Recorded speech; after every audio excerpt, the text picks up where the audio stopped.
Coucou les bébés, j'espère que vous allez bien. On se retrouve pour un nouveau mercredi chill. Donc c'est ma série de vidéos chill du mercredi. Pour ceux qui sont nouveaux, on va poursuivre le projet d'écrire un livre ensemble. C'est un projet que j'avais commencé en mars dernier, donc il y a presque un an. J'ai tourné la suite en septembre, mais comme je vous ai expliqué dans des vidéos précédentes, j'ai fait une petite pause et voilà, j'avais besoin de me retrouver, etc. Donc la suite n'est que maintenant. Mais bon, dans tous les cas, un livre, ça s'écrit pas en un jour. Et moi, quand j'écris, en plus, j'ai souvent des périodes comme ça de trous où j'ai besoin de retrouver l'inspiration, de bien réfléchir, etc. Je peux pas écrire un livre comme ça d'un coup sorti du chapeau. Voilà. Dans la vidéo précédente, donc dans l'épisode 1, je vais le mettre dans le petit i. Je vous conseille d'aller le regarder avant de regarder celui-là pour comprendre un peu ce qu'on fait. Dans l'épisode 1, j'avais présenté toutes mes inspirations et un peu mes caractères design, etc. Ça, c'est quelque chose qu'on va poursuivre aujourd'hui. Donc, pas les inspirations, mais les caractères design. Donc, ça veut dire comment chaque personnage est à la fois physiquement et au niveau de son comportement, au niveau de son caractère. Voilà, définir un peu qui est quoi, poser les bases, en fait, du livre et de l'histoire. Parce que là, c'est totalement romancé, c'est une histoire totalement inventée. Donc là aujourd'hui on se retrouve pour les caractères design. Ça me fait assez bizarre de reprendre ça après autant de temps. Mais écoutez, on va le faire et puis voilà, n'hésitez pas si la vidéo vous plaît, n'hésitez pas à vous abonner, à liker et à commenter, même si c'est un commentaire juste pour du référencement. Pensez aux petits artistes qui ont besoin de visibilité, qui essaient de s'en sortir comme ils peuvent. Voilà, donc je vous laisse avec la suite. Alors, dans l'épisode précédent, j'avais statué que l'histoire tournerait autour d'une déesse mythologique qui s'appellerait Mukhat. A priori, j'ai prévu 3 personnages principaux, donc 3 femmes, en plus de la déesse. En fait, là, tout ce que je vais établir aujourd'hui, c'est des choses qui peuvent bouger un petit peu. Et n'hésitez pas à donner votre avis et des suggestions dans les commentaires parce que je tiens à ce que ce livre soit vraiment participatif de la communauté et que j'incorpore des choses qui viennent aussi de vous. Voilà. A priori, on suivrait l'histoire de 3 femmes sans voir de point commun entre elles de prime abord. Les 3 femmes ont un âge rapproché, donc elles ont à peu près le même âge. Je veux que ces personnages féminins soient inspirants, chacun à sa façon.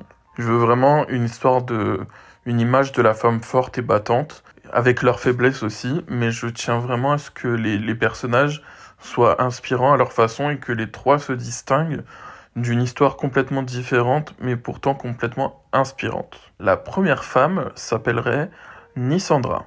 Nysandra, c'est une femme assez froide au premier abord, mais qui a un cœur énorme. Elle a une forte carapace et passe pour quelqu'un de très antipathique et charismatique. Un personnage un peu style méchant de Disney. Sauf que elle a vraiment un bon fond derrière et que cette carapace et ce masque qu'elle porte publiquement, ce n'est qu'une protection et ce n'est que le résultat de choses passées. Voilà. Il n'y a pas de vrai mauvais fond dans cette personne, c'est vraiment juste de la protection. Voilà. Je la vois brune aux yeux noirs avec un teint hâlé. Je précise que le point central de notre histoire, ça sera la Grèce. C'est des femmes méditerranéennes et ça sera aux alentours de la Grèce parce que pour moi, une déesse mythologique, je sais pas, ça me fait penser à la Grèce. Elle aurait un teint hâlé, contrairement à la déesse qui a un teint très cadavérique. La déesse Mukhat, elle a un teint très pâle. Elle vit dans l'Europe du Sud, pas loin de la Grèce, qui est le point central de notre histoire, c'est ce que je viens de vous dire. C'est une femme célibataire et indépendante. Elle se méfie tant des hommes que des femmes. Elle est très renfermée et elle protège sa paix intérieure, comme je dis. C'est vraiment une femme, je sais pas si on va lui imaginer des traumatismes ou juste des conditions de vie qui ont fait qu'elle s'est construit cette carapace. Mais elle se méfie de tout le monde, homme comme femme, et elle est très renfermée. Voilà, donc il y a peu de gens qui accèdent à son cœur, et elle se plaît bien comme ça. Ensuite, on aurait une deuxième femme qui s'appellerait Midora. C'est une femme très charismatique, mannequin. Voilà, je la vois vraiment mannequin. Très demure and mindful. Vraiment, quand j'ai écrit ça, c'était en septembre. Donc, à l'époque, c'était encore trendy de dire de More Mindful. Bref, elle vit dans les hautes sphères de la société, donc c'est vraiment quelqu'un de très haut placé. C'est une femme très distinguée, très exigeante, très grande dame, très George V, très démarche chaloupée, vous voyez, très peau de renard au-dessus de l'épaule. Voilà. Protégeons les animaux, cela dit, mais elle, je pense qu'elle en a un peu rien à foutre. Donc, c'est une grande dame, quoi. C'est une... voilà. Mannequin, girl boss, toujours en voyage. Elle, je la vois blonde avec de longs cheveux lisses. En fait, j'essaie quand même de... Même si les personnages viennent tous de l'Europe du Sud, j'essaye quand même de faire des distinctions physiques pour qu'on puisse plus les distinguer. Et j'ai rajouté, elle était adepte des tie and dye en 2015. En plus, j'ai écrit tout ça en buvant un bubble tea. J'étais très en forme, en tout cas. Du coup, on aurait la troisième femme, qui s'appellerait Kinara. Une femme fatale qui consomme les hommes et les jette, qui a une sexualité très libérée. Femme très drôle au demeurant, toujours la première à amuser la galerie. Elle a une fille de 9 ans qu'elle protège coûte que coûte. Genre vraiment, sa fille, c'est à la prunelle de ses yeux, ce qui est censé être normal. Mais voilà, il y a un petit contraste entre cette femme à la sexualité très libérée, qui consomme énormément les hommes et tout, mais en même temps, qui est très protectrice et très famille avec sa fille. Enfin, je sais pas si je suis clair, mais le contraste serait de ne pas avoir de pitié pour les hommes, les jeter, enfin, comme je dis, les consommer, les jeter comme des objets, et en même temps, être très très très humaine avec sa fille. Voilà, c'est ça le contraste que je voulais faire. Sa fille ne sait pas exactement ce que maman fait dans la vie, mais ça l'importe peu. Elles ont une relation très fusionnelle. Donc voilà, elle essaye aussi de protéger sa fille de ce qu'elle pourrait faire dans la vie, parce que je pensais à ce que ce soit une travailleuse du sexe, mais je suis pas sûr. Enfin, je suis pas sûr de finir sur cette narrative-là, mais je pensais en faire une travailleuse du sexe, parce que je trouve ces femmes très inspirantes aussi, et très intéressantes. Donc c'est pour ça que j'ai rajouté, sa fille ne sait pas exactement ce que sa maman fait dans la vie, mais elle s'en fout, elles sont très fusionnelles. Voilà, donc Kinara, vraiment, elle protège sa fille coûte que coûte d'un peu du vice humain qui pourrait l'entourer. Enfin, on passe à la déesse, Mukhat. Elle prend une apparence humaine et évolue incognito dans la société. Ça veut dire que de base, elle a une apparence X, et elle prend une apparence humaine pour passer dans la société. Comme j'ai dit dans la vidéo précédente, je la vois bien, mon arc narratif partait du fait que c'était une femme, c'était une déesse du coup, qui a nourri les chats de toute la graisse de son sein pendant une grande famine. Voilà. C'était la déesse qui a allaité et sauvé du coup toute l'espèce des chats pendant une grande famine. Voilà. Faut me suivre là-dessus. Hein. Dans ma tête, c'est très clair, mais je sais que ça peut paraître un peu fou. En société, elle cache toujours son ventre, qui porte une multitude de mamelles. Donc, je pense que, enfin, de ce que j'imagine, elle arrive à prendre une forme humaine, mais elle garde quand même quelques caractéristiques de sa forme principale qu'elle cache du coup. Donc, elle a une multitude de mamelles sur le ventre. Elle était celle qui sauva l'espèce des chats, comme je l'ai dit. Elle est brune, aux cheveux très longs, très très longs, genre limite qui lui arrive aux genoux.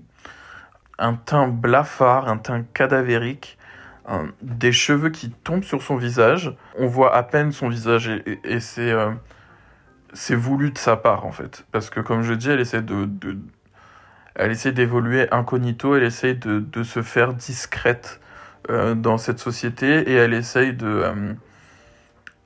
d'être le moins reconnue possible. Et donc elle a vraiment des cheveux, une sorte de frange rideau qui tombe sur son visage. Voilà, donc j'ai écrit, elle est très énigmatique, mais à la fois, personne ne remarque vraiment son existence, tant elle est solitaire et évolue discrètement.